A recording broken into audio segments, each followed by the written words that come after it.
जय हिंद साथियों, स्वागत है हमारे चैनल पर। क्या चलता है आज के वीडियो में देखेंगे कि पिछले यानी कि कल ही जो है ओडिशा में ट्रेन दुर्घटना हुई है, जिनमें भारी संख्या में लोगों की मृत्यु हुई है, बहुत सारे लोग उसमें घायल हुए हैं। इस पर आज डिटेल चलेंगे, तब तक के लिए आप वीडियो को अंत तक बने रहिएगा। अगर चैनल पर नए हैं चैनल को सब्सक्राइब कीजिए, तो वीडियो में अंत तक बने रहिएगा। देखिए है क्या कि ओडिशा में ट्रेन दुर्घटना को लेकर के पक्ष और विपक्ष यानी कि नेता, आज के समय में नेता लोग जो है उनको एक तरह से कहा जाए तो गीत के रूप में है। जहाँ भी मुद्दा देखिए, आजकल होता क्या है, जनरली ऐसा देखने वाला, ये आधुनिक युग है, ये पहले के युग नहीं, ये आधुनिक युग है। इस युग में अगर कोई दुर्घटना होती है तो लोग उन्हें बचाने में कम और उनकी तस्वीर लेने में बहुत ज़्यादा लोग रहे। इसलिए किसका कहने का मतलब हमें यह है कि अभी जब उस परिवार के प्रति हमें संवेदना जाहिर करनी चाहिए। आज उन पर राजनीति रोटियां से की जा रही है। हालांकि आज उसको तो बाद में देखेंगे, पहले ये देखेंगे कि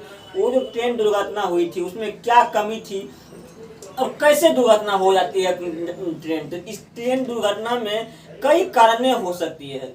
इसमें मुख्य कारण ये है कि रेलवे स्टेशन मास्टर अगर वहाँ पे ऐसा कहता है कि जब जहाँ ट्रेन दुर्घटना हुई थी, एक ही लाइन पर दो गाड़ी दोनों ओर से आ रही थी। इसमें आप बताइए, इसमें किसकी गलतियाँ थी?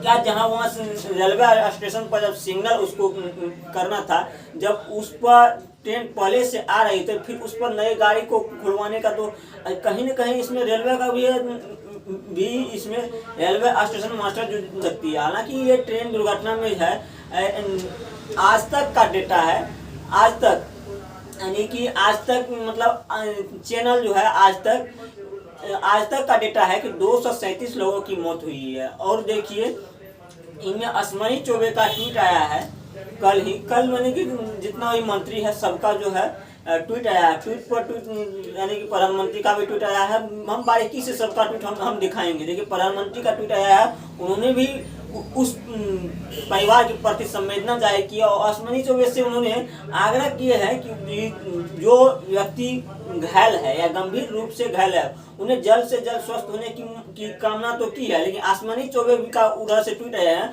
उन्होंने बोले हैं जिनकी मौत हो चुकी है ये ट्रेन दुर्घटना में 237 आज तक न्यूज से का डेटा है कि 237 लोगों की मौत हुई है। उस पर जो अश्विनी चौबे का कहना है कि हर शख्स के परिवार को जो है 10-10 लाख का जो है मुआवजा दी जाएगी। और उनके बाद जो गंभीर रूप से घायल है, जिस परिवार में गंभीर रूप से घायल है, उन्हें 2 लाख की मुआवजा देने की घोषणा की है। ये ट्वीट अश्विनी चौबे ने खुद की है। और इस पर देखिए, मामूली चोट यानी कि कुछ ऐसे भी व्यक्ति है जिनके जो कुछ मामूली चोट लगे तो उस वैसे व्यक्ति को 50,000 तक की मुआवजा देने की मांग की है। क्या ये मुआवजा देने से यही परिवार की संवेदना हो सकती है? आखिर इस पर आज डिप्टी से जब जा रहे हैं, आखिर ये देखिए, अश्विनी चौबे ने भी प्रधानमंत्री के कई ट्वीट को रिट्वीट किए हैं और उन्होंने उन पर अपनी स्वेच्छा जाहिर की है। जब देखिए, ट्विटर पर होता क्या है कि जब आप किसी भी ट्वीट को रिट्वीट करते हैं, लेकिन उस ट्वीट से आप सहमत हैं, उनके विचारधारा से आप सहमत हैं, आप उन्हें लागू कर रहे हैं, तो इस पर जो है प्रधानमंत्री भी तो इस पर संवेदना जाहिर किए, राहुल गांधी भी इस पर संवेदना जाहिर। नेता देखिए, नेता होता है किसी, जब हमें देखिए आंतरिक राजनीति होती रहती है और होनी भी चाहिए, लेकिन जब हमें देश में कोई विकट संकट स्थिति होता है तो वहाँ पर राजनीतिक नहीं होना चाहिए। वहाँ पर क्या होना चाहिए, वहाँ पर हमें उस स्थिति को जो है पक्ष विपक्ष एक होकर के जो है उन परिवार के प्रति संवेदना जाहिर करनी चाहिए। इसी पर क्या खूब एक शायरी है, चले थे सफर में सोचकर मंजिल तक पहुँचेंगे, चले थे सफर में सोचकर मंजिल तक पहुँचेंगे, लिखा था तकदीर में ही कुछ और, लिखा था तकदीर में ही कुछ और कि पता नहीं ये आंखें नम कर जाएंगी, लिखा था तकदीर में कुछ और, पता नहीं ये आंखें नम कर जाएंगे। साथियों, क्या पता ये जिंदगी कब तक की है ट्रेन, ये जिंदगी भी एक सफर का है, कब ये जिंदगी अंत कर जाएगा इनकी कोई गारंटी नहीं है। चलिए इस बात पर देखेंगे। आखिर देखिए, एक ट्रेन का भूमिका देखिए, ट्रेन अक्सर देखिए कहा जाता है कि विज्ञान जितना ही वरदान है उतना ही अभिशाप है। एक बच्चे क्लास में ही स्टार्टिंग में साइंस में बताया था कि विज्ञान जितना ही वरदान है उतना ही अभिशाप है। अब देखिए, लंबी समय की दूरी को आप कम से कम समय में 1.5 से 2 घंटे में जो है आप अगर तय करते तो ये तो विज्ञान का वरदान है कि हमें 12 घंटे की दूरी को 1 घंटे में अगर तय करा दी जाती है, ये तो विज्ञान की वरदान है। लेकिन कहीं कहीं दुर्भाग्यपूर्ण ऐसी घटना होती है, यह घटना जनरली नहीं होती है, लेकिन दुर्भाग्यपूर्ण ऐसी घटना होती है जो हमें कई लोगों की एक साथ जो है आंखें नम कर जाती है। हालांकि देखिए, ट्रेन का जो आविष्कार है ये सर्वप्रथम जो है इसका आविष्कार 1804 ईस्वी में किए थे, वो इंग्लैंड के वैज्ञानिक थे। यानी कि ट्रेन का आविष्कार क्यों हुआ था? देखिए, आज के दिन में ट्रेन को इतना आधुनिकरण कर दी गई है। जब पहले ट्रेन चलते थे, पहली ट्रेन में इतना न रफ्तार थी और इसमें यात्रियों को जो है एक जगह से दूसरे जाने का कोई व्यवस्था नहीं था। आखिर ट्रेन चलाया क्यों गया था? जब यात्री ही एक जगह से दूसरी जगह नहीं जाएंगे तो आखिर ट्रेन चलाने का मकसद क्या था? ट्रेन चलाने का मकसद ये था कि जूट, कपास, नील की खेती जो होता था, पहले अंग्रेज जब आए थे हमारे देश पर, उन्होंने आर्थिक और मानसिक दोनों शोषण करने में लग गए थे। जब जूट की खेती करते थे, यहाँ पर नील की खेती करते थे, जबरदस्ती जो है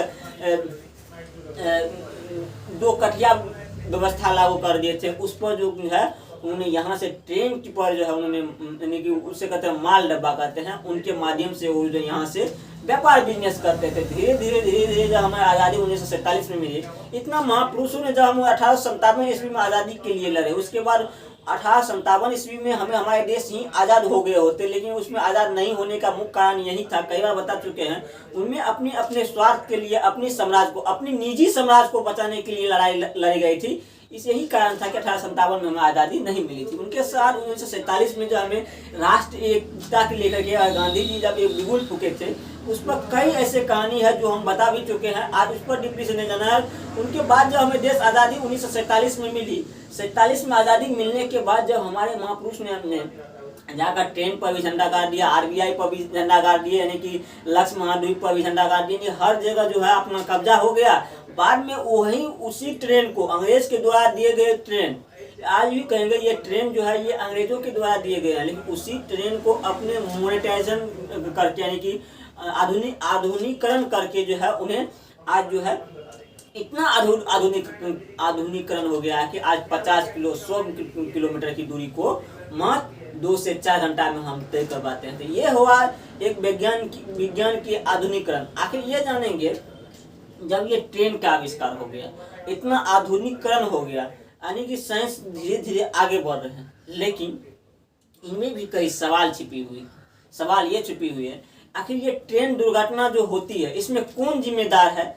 सरकार, एक तो इसकी तो जांच होगी ही, और जो लोग जिम्मेदार हैं, ऐसा नहीं है कि ट्रेन ड्राइवर ही जिम्मेदार होंगे, ये भी कोई खास मायने नहीं रखते हैं कि जो ट्रेन चलाते हैं वही ही जिम्मेदार होंगे, ऐसा बात नहीं। लेकिन जो इसकी जांच होगी, उनको तो अपना कानून है, देश चलाने के लिए तो कानून है ही है, लेकिन जो परिवार के प्रति आज इस विकट स्थिति में है, हम सब देशवासी का उनके प्रति जो है नम आंखों से उनके साथ हैं। आखिर देखिए, ये देश में है, हमारे देश में है क्या कि अखंडता है। अब एक अखंड भारत में अखंडता है, मतलब कि ये हमारी एक ऐसा एकता है जो कभी खंडित नहीं कर सकते हैं। यही हमारी एकता है। अलग अलग भाषाएं में, अलग अलग संस्कृति में, अलग अलग विचार में है, लेकिन फिर भी हमारी एक अखंडता जिसे दुनिया कभी खंडित न करे। इसीलिए हम विश्व गुरु थे, विश्व गुरु हैं और विश्व गुरु रहेंगे। पहला कि हमारे देश पहले से अंग्रेजों के काल में सोना की चिड़िया क्यों कहा गया था? सोना की चिड़िया, देखिए अंग्रेजों ने ही हमें सोना की चिड़िया कर दिए थे। देखिए क्या अंग्रेजों को किसी के मुंह पे बड़ाई करके उनसे आर्थिक शोषण करने के लिए, मानसिक शोषण करने के लिए ये सब उसका टेक्निक था। देखिए उस समय में हमारे देश में इतना हरा सोना होता था, यानी कि नील, जूट, कपास, ये सारी खेती इतनी होती थी कि वो यहाँ से एक तरह से अंग्रेज हमारे यहाँ लूटने के लिए आया था। वो लूट के ले जाते थे और वहाँ इसीलिए बोला था कि ये हरा सोना की धरती है, ये सोने की चिड़िया है। इस कारण से था। हालांकि सरकार अपना काम कर रही है और विपक्ष, देखिए मेरा मानना है हर मुद्दा पर राजनीतिक नहीं होना चाहिए। राजनीतिक होना अच्छी बात है, हर मुद्दा पर राजनीतिक नहीं होना चाहिए, ये गलत बात है। अभी के वक्त में पक्ष विपक्ष को एक करके उस परिवार के साथ जो है संवेदनशील रहना चाहिए और इस पर राजनीति नहीं करना। आपकी क्या राय है? तब तक के लिए कमेंट में आप बता सकते हैं। तब तक के लिए जय हिंद, जय भारत, वंदे मातरम।